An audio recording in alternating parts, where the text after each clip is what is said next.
جو آپ ان کے لیے اصول بنائیں وہ ان کو کلیئرلی بتا دیں کہ یہ ہے اصول، اور یہ کیوں کہہ رہے ہیں کہ اللہ کو پسند نہیں. صرف ہر چیز یہ نہ کہیں کہ ابا کو پسند نہیں، امی کو پسند نہیں، مجھے پسند نہیں، اس کو پسند نہیں. سیدھا اسٹریٹ اللہ سے ان کا تعلق جوڑیں اور ان کو اچھی طرح اصولوں سے آگاہ کر دیں. مثلا ایک دفعہ حضرت حسن حسین جا رہے تھے تو زکوٰۃ کی کچھ کھجوریں آئی تھی، تو وہ بچے کھجوروں سے کھیلنے لگے تو ان میں سے ایک نے کھجور اٹھا کے منہ میں ڈال دی. آپ نے کھانے نہیں دی؟ کیوں نہیں، بچہ ہے کھا لے. آپ نے کہا نہیں، آل محمد پہ صدقہ حرام ہے. کھجور باہر نکلوائی اور اس کو کھانے نہیں دیا. بچے نے سیکھ لیا کہ یہ چیز میں کھا سکتا ہوں، یہ نہیں کھا سکتا. بعض اوقات بچے اگر کچھ ایسی چیزیں کھانے کے عادی ہو جائے تو اسے ان سے بھی روکنا چاہیے کہ جو ان کے لیے درست نہیں یا حلال نہیں. چلیے کل کے کچھ پارٹ ہمارا باقی رہ گیا تھا، اس کو مکمل کرتے ہیں، پھر آگے کا انشاءاللہ شروع کریں گے. آخری بات جو میں نے کی تھی وہ یہ تھی کہ بچوں کو اصولوں سے آگاہ کر دیں کہ واٹ آر دا لمٹس، کیا ٹھیک ہے، کیا غلط ہے، کیا اچھا ہے، کیا برا ہے. اور اگر بھول کر بھی وہ کوئی غلطی کرے تو انہیں یاد دہانی کرا دیں اور اس چیز سے نکالنے کی کوشش کریں. جس میں مثال دی تھی میں نے حضرت حسن اور حسین کی کہ وہ صدقے کی کھجوروں سے کھیل رہے تھے اور کھیلتے کھیلتے کیا ہوا کہ ان میں سے ایک نے ایک کھجور اپنے منہ میں ڈال لی. ابو ہریرہ سے مروی ہے کہ رسول اللہ صلی اللہ علیہ وسلم کے پاس توڑنے کے وقت، یعنی جب پک کرنے کا ٹائم ہوتا تھا کھجوروں کو، تو زکوٰۃ کی کھجور لائی جاتی. ہر شخص اپنی زکوٰۃ لاتا اور یہاں تک نوبت پہنچتی کہ کھجوروں کا ایک پورا ڈھیر لگ جاتا. اب آپ امیجن کریں کہ ایک پورا ڈھیر، ایک ماؤنٹین بنا ہوا کھجوروں کا، تو بچے دیکھ کر کتنے ایکسائٹیڈ ہو گئے. تو آپ نے اس سے نہیں روکا کہ وہ اس کے قریب آئے یا اس کے ساتھ کھیلے یا اس کو دیکھ کے انجوائے کریں، کیونکہ ہر نئی چیز بچوں کے لیے ایک سیکھنے کی ہوتی. لیکن جس وقت ان میں سے ایک نے کھیلتے کھیلتے ان کھجوروں سے ایک کھجور منہ میں ڈال لی تو اس وقت آپ نے دیکھ کر وہ کھجور منہ سے نکال لی اور فرمایا کہ کیا تمہیں نہیں معلوم کہ آل محمد کے لیے زکوٰۃ حرام ہے.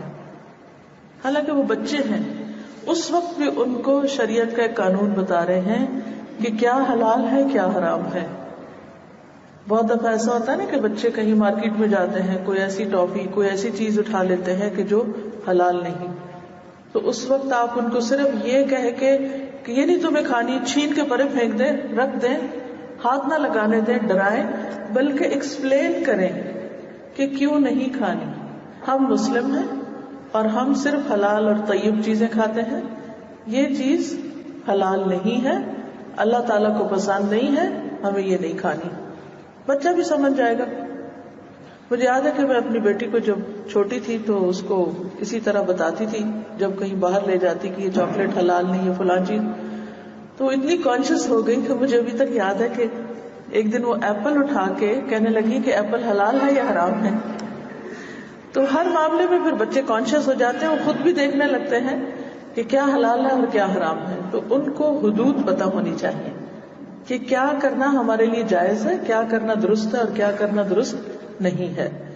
اور یہ ہمارا فرض بنتا ہے کہ ہم بچوں کو ایکسپلین کریں، اپنی ایکسپیکٹیشنز کلیئرلی بتائیں، ان کو واضح طور پر ذکر کریں. صرف یہ کہہ دینا ہاں یہ چیز اچھی ہے یا یہ کہہ دینا یہ اچھی نہیں ہے، یہ کافی نہیں ہے. اگر اس سے آگے وہ کوئی کوشچن کرے تو یہ کہہ کے سنب نہ کر دیں کہ اتنے باتیں نہ کیا کرو، اتنے سوال نہ کیا کرو، بلکہ ان کے سوالوں کو اہمیت دیں اور اس کا جواب معلوم کریں اور جواب دیں، لیکن غلط جواب نہ دیں. بعض اوقات ہم اپنا روب جمانے کے لیے ان کو جھوٹی سچی باتیں بتاتے ہیں. اور اب آپ کو معلوم ہے کہ انفارمیشن کا دور ہے، بچوں سے کچھ بھی نہیں چھپا ہوا. آپ انہیں یہ نہیں کہہ سکتے کہ وہ بیبی جو ہے وہ کوئی پری ٹوکری میں لا کے رکھ گئی ہے.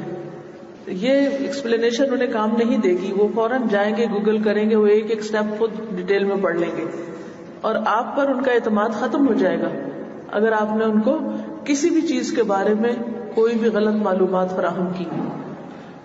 تو اول تو ہمیں ان کے ساتھ کسی طرح کا جھوٹ بولنا نہیں. نبی صلی اللہ علیہ وسلم نے بچوں کے ساتھ بھی جھوٹ بولنے سے منع کیا ہے.